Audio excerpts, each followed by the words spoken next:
Bonjour à toi. Dans cette petite vidéo, laisse-moi te montrer la voix de Tokyo Revengers. J'ai pas dit Avengers, mais Revengers.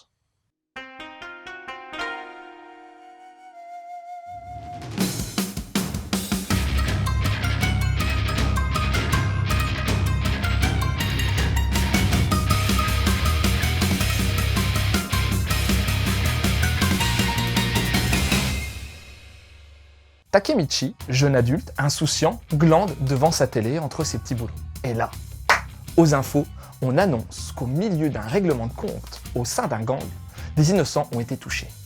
Parmi les victimes, sa première et unique petite amie, Hinata. Bouleversé, Takemichi ressasse ça durant sa journée et, après le boulot, en attendant sur le quai de la gare, il se retrouve victime d'un accident. Il est projeté sous le train. Pas cool. Sa vie défile dans sa tête. Mais ça finit par ne pas s'arrêter. Le voilà reparti dans son corps d'ado de 14 ans, quand il était un petit loupard avec sa bande. Les souvenirs refont surface au fur et à mesure, et il finit par retrouver pourquoi il s'était barré à la fin du collège en laissant derrière lui ses potes et sa petite amie. À cette époque, il avait fini par être le larbin d'un gang de Furio, et pour s'en sortir, il n'avait eu que cette option, s'en aller et se trouver un job. Et justement, ce gang, c'était le Tokyo Manjikai, la même bande qui met à mal Tokyo à présent.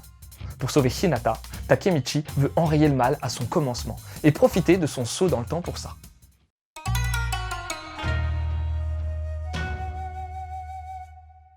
Côté graphisme, Tokyo Revengers use habilement des standards actuels du genre shonen.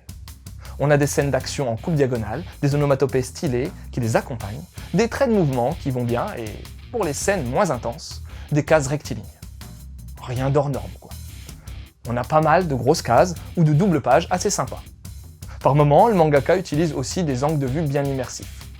Il y a aussi les cartouches qui présentent une petite particularité. Ils n'ont pas de bord extérieur. Ça fait comme s'ils étaient hors case et ça crée des vignettes avec des découpes plutôt singulières du coup. Le dessin des persos est propre, soigné et détaillé, avec un bon travail sur les coupes de cheveux, forcément quand on parle de Furio. Et il présente aussi une propension aux gros yeux, grosses têtes. C'est pas flagrant non plus, mais quand même. Bon, c'est un style, mais perso, j'ai moyen aimé, ou aimé moyen, comme tu veux.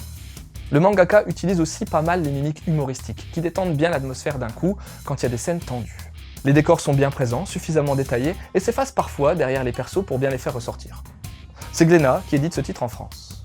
Rien à redire, édition classique avec un petit teasing du tome 2 à la fin.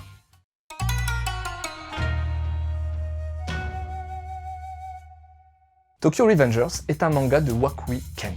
C'est son premier titre édité en France, mais il est l'auteur d'autres séries au Japon, impliquant également des Furio, Yakuza ou autres âmes belliqueuses. Dans ce titre, on retrouve le principe du saut temporel provoqué par un accident.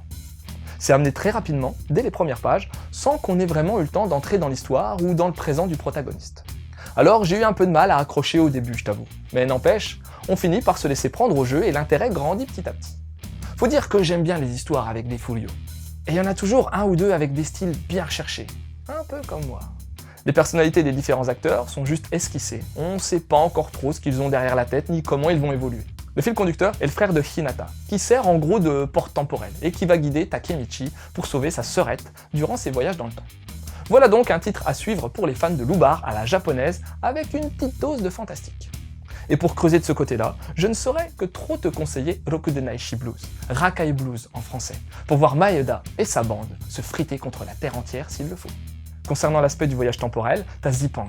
Là, c'est carrément tout un bateau de la marine japonaise contemporaine, avec tout l'équipement dernier cri, qui se retrouve projeté en 1942 durant la guerre du Pacifique. Prendre la responsabilité de changer l'histoire est alors un gros dilemme. Sinon t'as Oro, créé par, s'il vous plaît, Buronson et Miura Kentaro. Et là, c'est pas au milieu de batailles de Furio, mais en pleine guerre face à Gengis Khan, qu'un jeune champion de Kendo est alors envoyé dans le passé. Voilà, c'était Lou, j'espère que cette petite chronique t'aura donné envie de lire Tokyo Revengers. Je te laisse et continue de suivre la voie du manga. But first, shut the fuck up.